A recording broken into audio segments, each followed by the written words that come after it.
가백 여러분, 시간에는 누가복음 19장에 나오는 열 문화 비유에 대해서 함께 나누겠습니다. 그들이 이 말씀을 듣고 있을 때에 비유를 더하여 말씀하시니 이는 자기가 예루살렘에 가까이 오셨고 그들은 하나님의 나라가 당장에 나타날 줄로 생각함이더라. 이르시되 어떤 귀인이 왕위를 받아가지고 오려고 먼 나라로 갈 때에 그 종 열을 불러 은화 열 문화를 주며 이르되 내가 돌아올 때까지 장사하라 하니라. 나머지 말씀은 여러분들이 꼭 읽어보시기 바랍니다. 우리가 성경을 해석을 한다는 얘기는요, 피조물로서 하나님의 말씀을 100% 완벽하게 이해할 수 있는 것은 아닙니다. 예수 그리스도 말고는 어느 누구도 100% 이해했다고 말할 수가 없습니다. 그렇기 때문에 모든 성경 해석은 잠시 동안만 최종성을 가져야 하는 것인데 이유인즉슨 우리 피조물인 인간은 아무리 노력을 해도 완벽할 수가 없습니다. 그래서 우리 자신의 성경 해석을 늘 바로잡고 죽을 때까지 거쳐 나가야만 합니다. 우리 각자는 자신의 언어와 문화, 역사와 정치, 경제 이론과 종교, 군사라는 렌즈를 통해서 실제를 인식합니다. 그러니까 특별히 서구인인 우리도 마찬가지겠습니다만은 우리도 모르게 착용하고 있는 렌즈가 있는데 그 중에 하나가 이런 바로 자본주의입니다. 그러니까 열 문화 비유도 자칫 잘못하게 되면 지금 우리가 살고 있는 문화의 한 부분인 자본주의의 안경을 끼고 이 성경을 번역하고 해석을 했다는 사실입니다. 분명히 그런 전제가, 자본주의의 여러 전제가 이 말씀의, 비유 말씀의 번역과 해석에 영향을 미쳤었거든요. 그 내용들 여러분들은 강의 중간중간에 함께 깨달아 아셨으면 좋겠습니다. 그들이 이 말씀을 듣고 있을 때 비유를 더하여 말씀하시니 이는 자기가 예루살렘에 가까이 오셨고 그들은 하나님의 나라가 당장에 나타날 줄로 생각합니다. 여기에 비유의 해석의 가장 중요한 부분인 하나님의 나라가 당장에 나타날 줄로 생각합니다. 이런 사람들에게 지금 열 문화 비유를 말씀하고 있는 것입니다. 신약 성경은 하나님 나라의 임함, 하나님 나라의 임함이라는 주제와 관련해서 세 가지의 역설이 제시되고 있는데요. 하나님의 나라는 예수 그리스도 안에서 이미 임해 있습니다. 하지만 완벽하게 100% 임하는 것은 재림 때입니다. 그러니까 영어로는 already, 이미 임했지만 not yet, 아직 완벽하게 임한 것은 아닙니다. 이 사이를 우리가 일반적으로 초림과 재림 사이를 정말로 얘기합니다.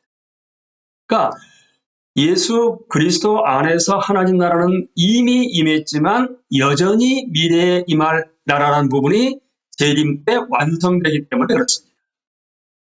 또 바꿔서 얘기하게 되면 하나님의 나라는 가까이 왔지만 아직 멀리 떨어져 있다고 생각할 수도 모르죠.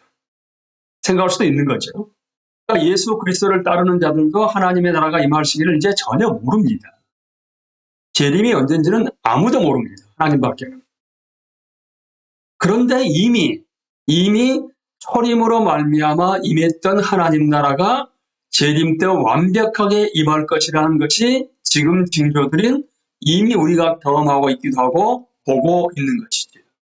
그런데도 여기에 그 나라가 임할 징조들이 있다는 이 세 가지 역사를 아신 상태에서 지금 이 본문 비유를 여러분들이 해석하는 것이 마땅합니다. 그러니까 논의 중인 비유는 하나님 나라를 설명하고 있는 것입니다. 그들은 당장에 나타날 거로 생각하고 있었어요. 또한 완성이 조금 있으면 이루어질 것이라고 분명히 말합니다. 여기서요, 헤롯 대왕은 왕으로 인정받고자 기원전 40년에 로마를 방문했는데 그의 아들 아켈라오도 기원전 4년에 동생 로마를 찾아서 자기 아버지처럼 왕권을 인정받기를 원했거든요. 그런데 그때는 아켈라오 시대는 이복 동생 안티파스가 반대파로 따라붙었습니다. 그러니까 아켈라오가 왕이 계승권을 주장했다 하더라도 로마 입장에서는 반대파인 안티파스와 다른 유대인들이 왔기 때문에 그는 결국 왕위를 차지한 게 아니라 왕위보다 한 단계 낮은 군봉왕 자리를 차지하게 되는데요. 사실은 지금 이런 역사적 배경을 알아야지만이 이 비유가 충분히 해석되고 설명될 수가 있습니다. 그러니까 그 당시에 예수님한테 이 비유를 듣고 있었던 청중들은 정치적 장면이 익숙한 거야. 비유의 배경이 자기들은 이미 알고 있는 겁니다. 우리는 모르죠. 그래서 공부를 해야 되는 겁니다, 여러분. 어떤 귀인이 왕위를 받아가지고 오려고 먼 나라로 갈 때 그종 열을 불러 은화 열문화를 주며 이르되 내가 돌아올 때까지 장사하라 하니라. 그러니까 먼 나라로 가서 그의 왕위를 받아오려고, 나라 하기는 무슨 먼 나라가 이제 여러분들 아시겠죠? 로마거든요. 로마에 가서 지금 이스라엘의 왕위를 확보를 해야 되는 거죠. 재가를 받아야 되는 부분이죠.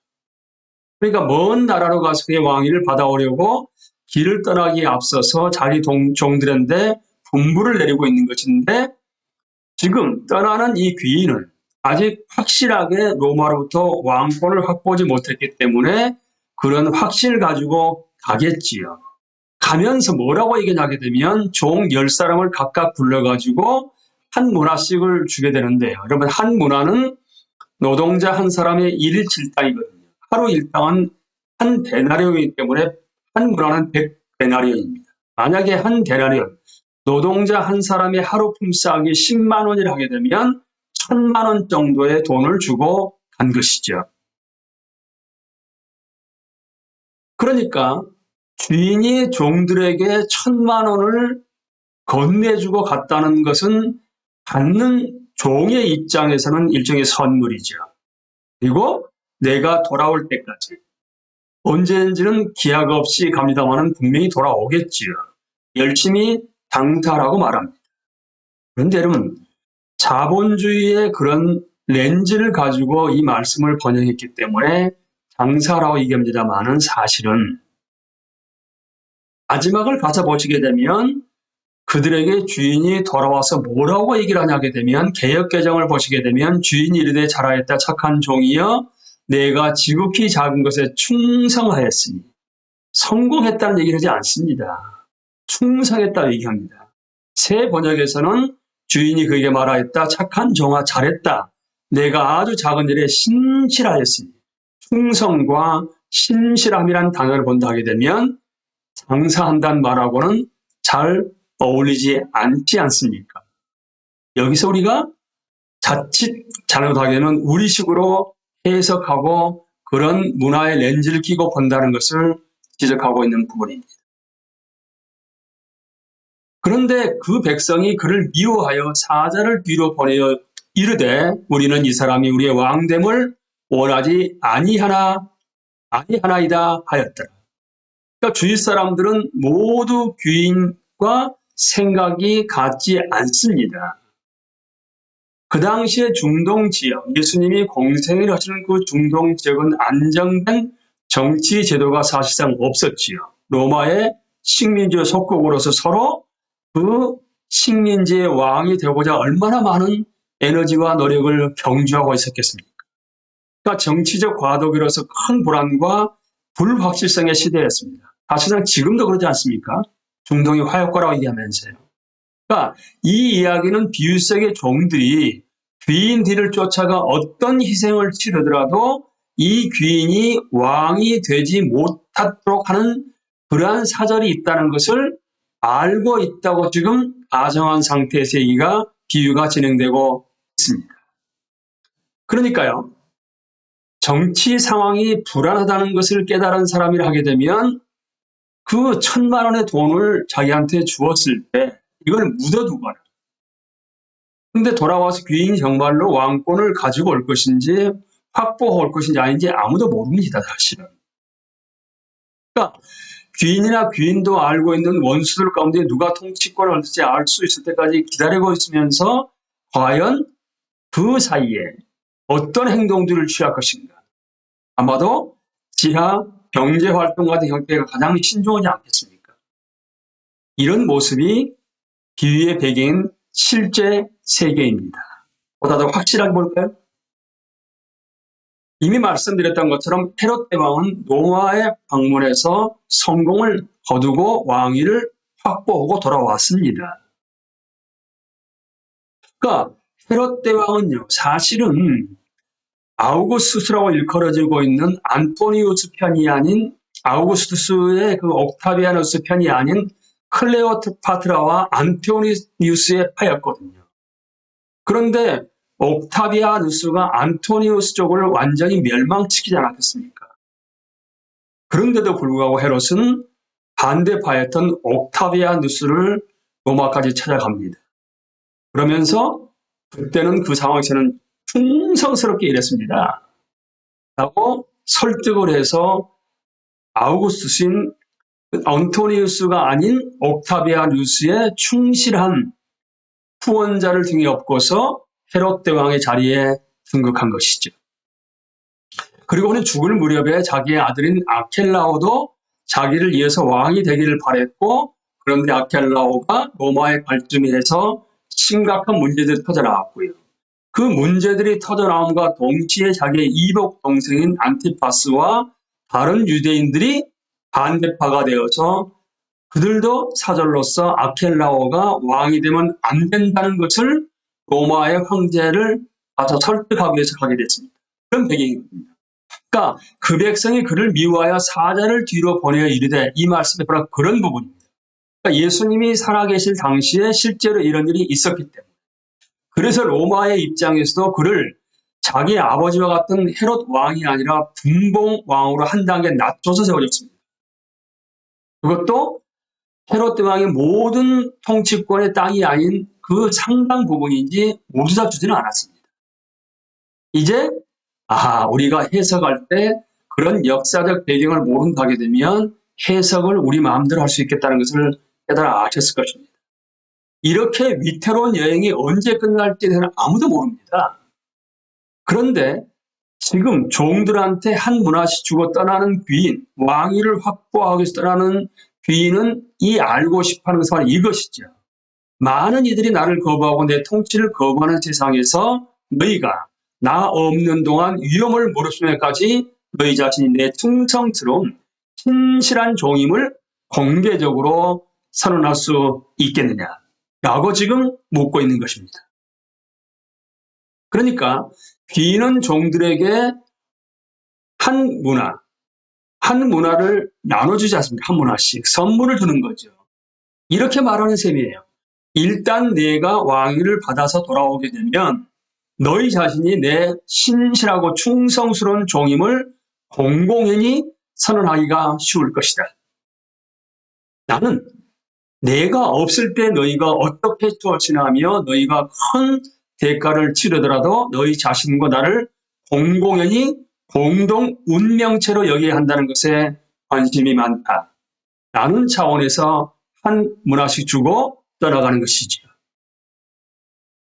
이 비유에서 주인은 종들에게 원수들을 두려워하지 말고 그들의 주인이 곧 미래의 주인공이 되리라고 확신하면서 주인이 준 자원을 활용해서 이 주인의 종이라는 것을 정체성을 온 천하에 드러내면서 담대히 살아가라고 독려합니다. 여러분, 이 말씀 우리한테 무슨 말씀이겠습니까?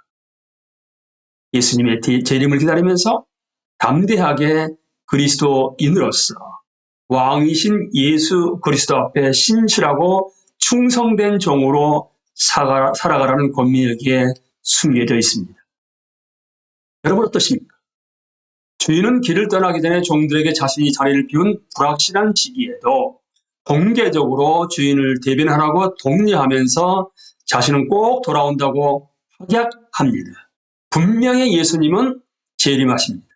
그리고 분명히 재림과 함께 우리는 영육이 함께 부활하게 되는 것이죠. 그걸 100% 믿고 있다게 되면 이 땅에서의 그리스도의 삶은 어떠한 모습일 것인가에 대해서 다시 한번 우리에게 일깨워주는 말씀입니다. 주인은 자신이 집에 돌아왔을 때 종들이 그의 명령에 얼마나 순종했는지, 믿음의 순종을 얼마나 했는지에 대해서 점검하고 싶어 합니다. 장부의 거래 내역이 가득 기록되어 있다 하게 되면 그 종이 주인의 종임을 온 고을 사람들이 다 안다는 것이 드러나지 않겠습니까, 여러분? 그런데 장부 기임란이 거의 비어있다 하게 되면 그 종이 주인에게 충성한다는 것을 만인 앞에 보여주길 두려워했고 꺼려했다는 것을 밝히 드러내지 않겠습니까? 그럼 왜 이렇게 중요한 그 문구의 번역이 장사에서 얼마나 많이 벌었냐고. 그러니까 내가 돌아올 때까지 장사라고 번역을 했겠습니까? 무서운 얘기입니다, 여러분. 그 당시 자본주의가 있었겠습니까? 그러니까 서구인들이 이 비유를 번역하고 이해한 방식에 자본주의라는 그 렌즈가 눈에 끼워져서 영향을 미치지 않았겠냐는 것이죠. 여러분은 그동안에 어떻게 번역했습니까? 어떻게 해석했습니까? 또 그랬습니다. 이윤의 초점을 맞췄습니다. 10배 이윤을 남겼구나. 5배 이윤을 남겼구나. 그런데 여러분, 아닙니다. 아닙니다. 자본주의의 이윤을 얘기한 것이 결코 아닙니다. 불리한 환경에서도 눈에 보이지 않는 하나님 앞에 신실하게 살아가냐는 것입니다. 불리한 환경에서 눈앞에 없는 주인에게 신실함을 다하고 있는가를 지금 우리한테 질문하고 있는 것이지요. 주인이 왕위를 받아가지고 돌아와서 은화를 준 종들이 각각 어떻게 장사하였는지를 알고자 하여 그들을 부르니 그 첫째가 나와 이르되 주인이여 당신의 한 문화로 10문화를 남겼나이다. 주인이 이르되 잘하였다 착한 종이여 내가 지극히 작은 것에 충성하였으니 10고을 권세를 차지하라. 그러죠, 여러분. 뭐라고 얘기합니까? 착한 종이여 충성하였으니, 착한 종이여 충성하였으니 성공했다고 말씀하지 않습니다. 당신의 한 문화로 10문화를 만들어냈다는 얘기는 당신이 주신 선물로 우리가 수고한 열매를 이렇게 만들어냈습니다. 이 열매를 만들어내기 위해서 수많은 사람을 만나서 당신의 종임을 증거했습니다. 신실하게 충성했습니다라는 그러한 명확한 보고입니다. 둘째가 와서 이르되 주인이여 당신의 한 문화로 5문화를 만들었나이다. 주인이 그에게도 이르되 너도 5고을을 차지하라. 반복됩니다마는 성공을 거두었다는 이유로 칭찬하지 않습니다요. 그리스도인 성공 여부가 뭐겠습니까? 얼마나 말씀에 믿음에 신실한, 믿음에 순종하는, 충성하는 믿음을 가진 자로서 신실함과 충성스럽다는 이유로 칭찬받고 있는 것입니다. 그리고 난 다음에 그들의 보상은 특혜가 아니라 10고을 5고을입니다. 더 큰 책임이 그들에게 부여되고 있습니다. 그러니까 신실하고 충성스러운 자들에게 더 큰 책임이 부여되고 있는 것이죠. 성공하는 자들에게 더 큰 책임이 부여되는 것이 결코 아닙니다. 또 한 사람이 와서 이르되 주인이여 보소서 당신의 한 문화가 여기 있나이다. 내가 수건으로 쌓아 두었었나이다. 이는 당신이 엄한 사람인 것을 내가 무서워함이라 당신은 두지 않은 것을 취하고 심지 않은 것을 거두나이다. 여러분, 세 번째 종은 주인을 무서워했다고 주장하고 있습니다. 그러나 정작 이 종이 두려워한 것은 주인이 돌아오는 것이었을 가능성이 더 높습니다. 주인이 돌아온다는 것은 아마 이 세 번째 종은 주인이 왕권을 확보하지 못하고 돌아오는 쪽으로 사실상 투자를 했는지 모르죠. 그쪽으로 결단하고 스스로 어떤 행동을 했다고 볼 수 있는 겁니다. 그러니까 마치 경주에서 진 쪽으로 그쪽에다가 패를 걸었단 말이 되는 거죠. 그쪽을 응원했단 말이 되는 것입니다. 그러니까 결론적으로 이긴다게 되면 이 종은 자신이 응원하지 않은 쪽이 경주에서 이긴 결과가 자기 앞에 벌어진 셈입니다. 자기의 귀인이, 자기의 주인이 왕되기를 원하지 않았던 자로 얘기할 수가 있는 것이지요. 승리한 주인에게 붙잡힌 신세가 되었으니까 이제 종은 어떻게 자신을 변호하려고 할까요? 주인이 실시한 검증을 통과하지 못한 이 종이 일부러 주인을 모독했다고 우리가 상상하기는 불가능합니다. 사실은. 이 종의 말은 분명 주인에게 경의를 표하려고 하는 찬사임이 틀림없거든요. 하지만 사실상 우리가 지금 비유의 내용을 보시게 되면 종은 주인의 면전에 대고 나는 당신을 도둑놈으로 봐 라고 말하는 셈입니다.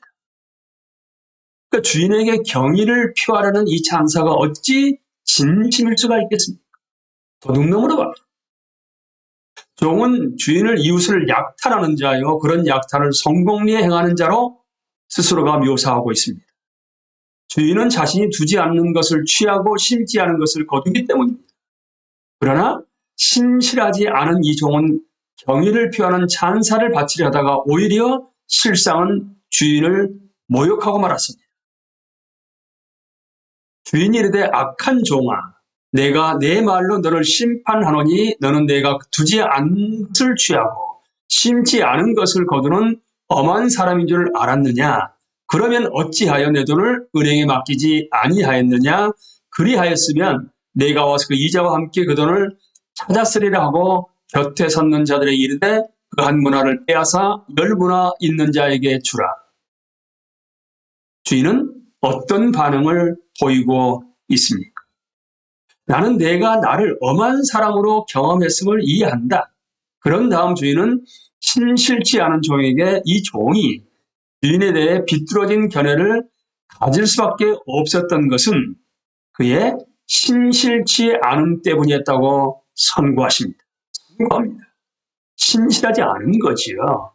충성스럽지 않은 거지요. 주인은 이 신실치 않은 종이 받았던 그 한 문화를 10문화 가진 자에게 줍니다. 그들이 이르되 주여 그에게 이미 10문화가 있나이다. 주인이 이르되 내가 너에게 말하니 무릇 있는 자는 받겠고 없는 자는 그 있는 것도 빼앗기리라.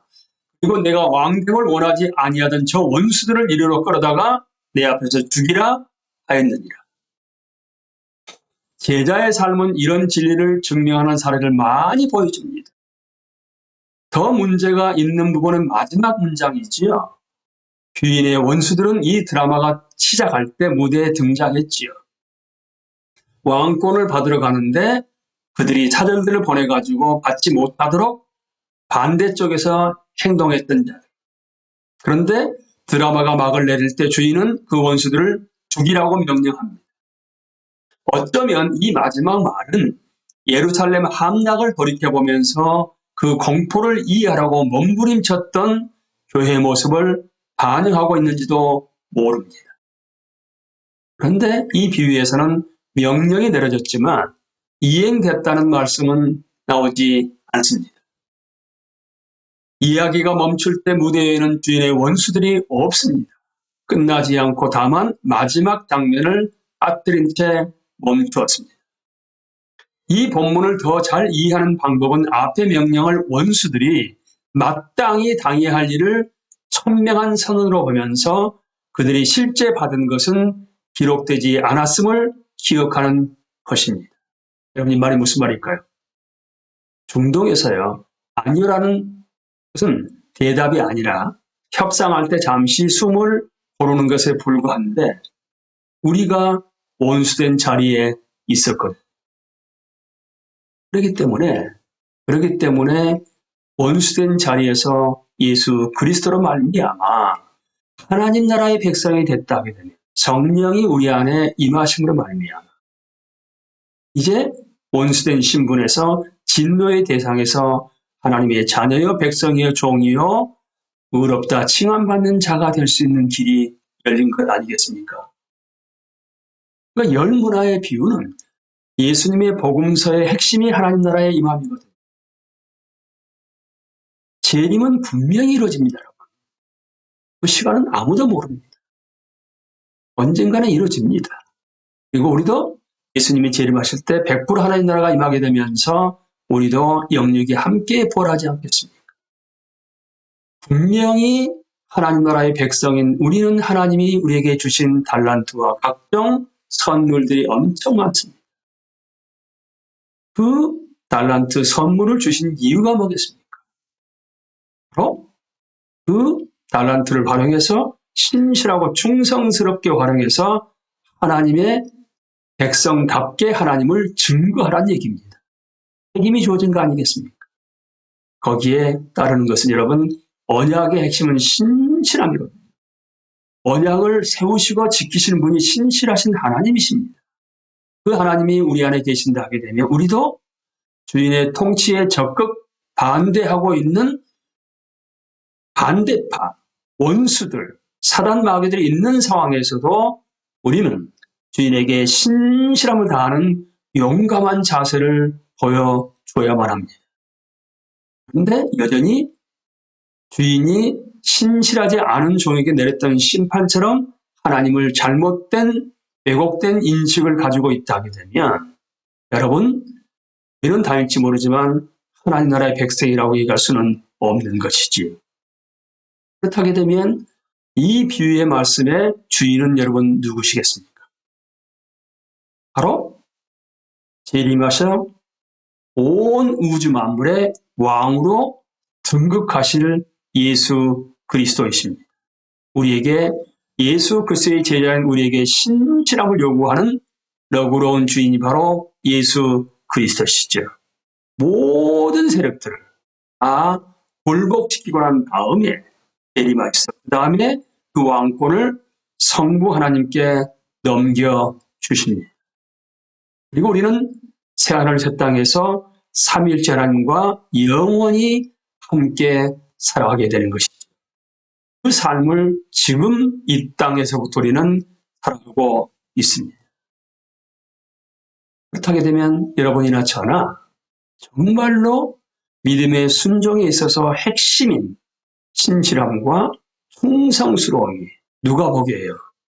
하나님 보시기 있는가를 다시 한번 점검하면서 없게 되면 부족하다 하게 되면 하나님의 은혜를 힘입어서 신실하고 충성스럽게 하나님을 증거하는 증인된 삶을 살아갈 수 있게 되기를 예수 그리스도 이름으로 기도합니다. 강의를 마치겠습니다. 감사합니다.